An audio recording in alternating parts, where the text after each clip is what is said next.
बुरी आदत छूटती नहीं। बहुत से लोग ऐसे होते हैं जिनको कोई गलत काम करने की आदत पड़ जाती है और चाहकर वो उसे छोड़ नहीं पाता। ये कहानी वैसे ही एक व्यक्ति दयाराम की है। दयाराम को शराब पीने की बुरी आदत पड़ गई थी। उसकी इस आदत से सभी बड़े परेशान रहते थे। लोग उसे समझाने की बहुत कोशिश करते थे कि वो ये गंदी आदत छोड़ दे, लेकिन वो सभी समझाने वाले को एक ही जवाब देता, मैंने ये आदत नहीं पकड़ी बल्कि इस आदत ने मुझे पकड़ रखा है। और सचमुच वो इस आदत से मुक्ति पाना चाहता था, पर कई बार कोशिश करने के बावजूद वो ऐसा नहीं कर पा रहा था। हर बार समझाने के बाद कुछ दिनों तक तो अपने आप को शराब से दूर रखता, लेकिन फिर वो शराब पीने लगता। उसकी पत्नी इस बात से काफ़ी चिंतित रहती थी, लेकिन उसने निश्चय किया कि वो किसी न किसी तरह अपने पति की इस आदत को छुड़वा कर ही रहेगी। एक दिन उसकी पत्नी को किसी सिद्ध महात्मा के बारे में पता चला। वो अपने पति को लेकर उस महात्मा की कुटिया पर पहुंच गई। महात्मा ने पूछा, बताओ बेटी, तुम्हारी क्या समस्या है? पत्नी ने दुखपूर्वक सारी बातें महात्मा जी को बता दी।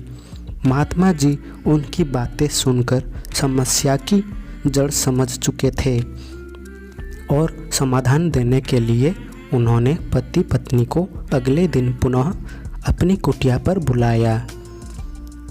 अगले दिन वे जब कुटिया पर पहुँचे तो उन्होंने देखा कि महात्मा जी ने एक पेड़ को पकड़ रखा है।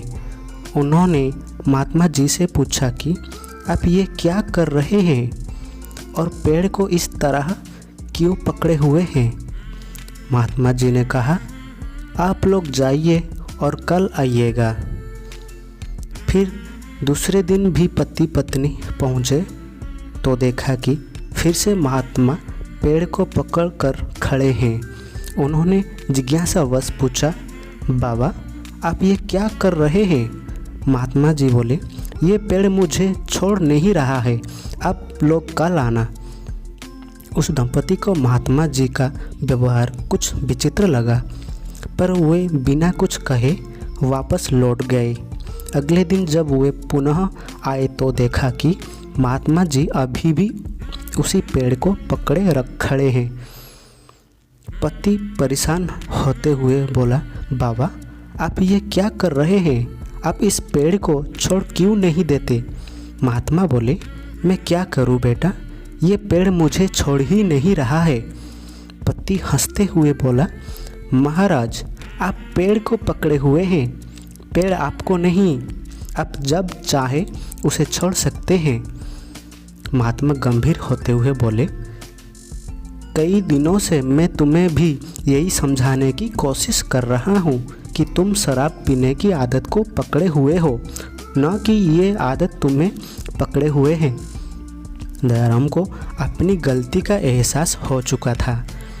वो समझ गया कि किसी भी आदत के लिए वो स्वयं जिम्मेदार है और वो अपनी इच्छा शक्ति के बल पर जब चाहे उसे छोड़ सकता है। सच में कोई भी बुरा से बुरी आदत हम अपनी मजबूत इच्छा शक्ति के बल पर छोड़ सकते हैं। शराब पीने, जुआ खेलने, झूठ बोलने, आलस्य आदि अनेक ऐसे दुर्गुण हैं जो हमारी कमज़ोर इच्छा शक्ति के कारण हम पर हावी रहते हैं और हमें उसमें फंसा कर रखते हैं। कई बार हम उस गंदी आदत को कई दिनों तक छोड़ देते हैं, लेकिन अचानक फिर से उस आदत को पकड़ लेते हैं। ऐसे में ज़रूरत है कि एक अटल निश्चय की।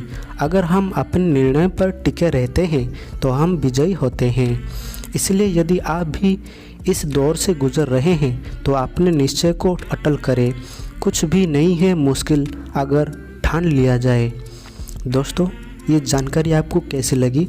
अच्छा लगे तो लाइक, शेयर और सब्सक्राइब कर देना।